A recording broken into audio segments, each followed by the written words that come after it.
చక్రి కేశవ ఇద్దరూ కూడా గొడవ పడుతూ ఉంటారు. ఇంతలో మహా చూసే టైంకి అసలు గొడవే జరగలేదన్నట్లుగా నటించేస్తూ ఉంటారు. దాంతో మహా కోపంగా మీరసలు మారరా? ఎన్నిసార్లు చెప్పాలి?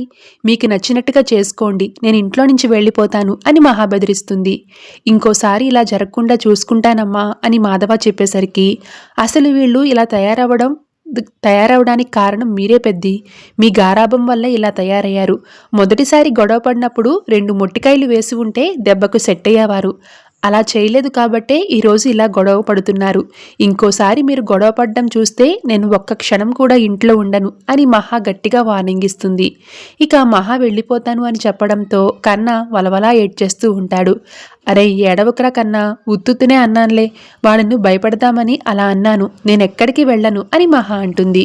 ఇక తరువాత సైట్లో మాధవ వర్క్ చేస్తూ ఉంటే ఇంతలో కవిత నుంచి ఫోన్ వస్తుంది. మొదటిగా కాల్ లిఫ్ట్ చేసే లోపు కాల్ కట్ అవుతుంది. ఇంతలోనే రెండోసారి ఫోన్ చేస్తుంది కవిత. ఆ తరువాత ఫోన్ లిఫ్ట్ చేసి మాధవ కవితతో మాట్లాడతాడు. ఏదైనా చెప్పండి అని కవిత అంటే ఏం చెప్పాలి, మీరు ఫోన్ చేశారు, మీరే చెప్పండి అని మాధవ అంటూ ఉంటాడు. కొత్తగా ఎంగేజ్మెంట్ అయిన వాళ్ళు ఏం మాట్లాడుకుంటారో అదే చెప్పండి అని కవిత అంటుంది. కొత్తగా ఎంగేజ్మెంట్ అయిన వాళ్ళు ఏం మాట్లాడుకుంటారో నాకెలా తెలుస్తుందండి అని మాధవ అంటాడు. మీరు పైకి కనపడరు కానీ మీరు బాగానే జోకులు వేస్తారు అని కవిత సిగ్గుపడుతూ అంటూ ఉంటుంది. కానీ మాధవ మాత్రం చిరాగ్గా పరాగ్గా మాట్లాడుతూ ఉంటాడు.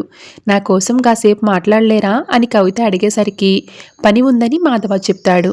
నా కోసం పని పక్కన పెట్టలేరా అని కవిత అడిగితే అప్పుడు కాంట్రాక్టర్ నన్ను పక్కన పెట్టేస్తాడని మాధవ చెప్తూ ఉంటాడు. కానీ కవిత మాత్రం తెగ నవ్వేస్తూ ఉంటుంది. మనం కలిసి మాట్లాడుకుందామని కవిత అంటుంది. ఇప్పుడు మాట్లాడుకున్నాం కదా అని మాధవ అనేసరికి ఇలా కాదు, సాయంత్రం కాఫీ షాప్కి రండి మాట్లాడుకుందాం అని కవిత అంటుంది. అసలు మళ్ళీ పెళ్లికి ఎలా ఒప్పుకున్నారు అని మాధవ అనుకుంటూ ఉంటాడు. సాయంత్రం అన్ని ప్రశ్నలు అడగాల్సిందే అని అనుకుంటూ ఉంటాడు.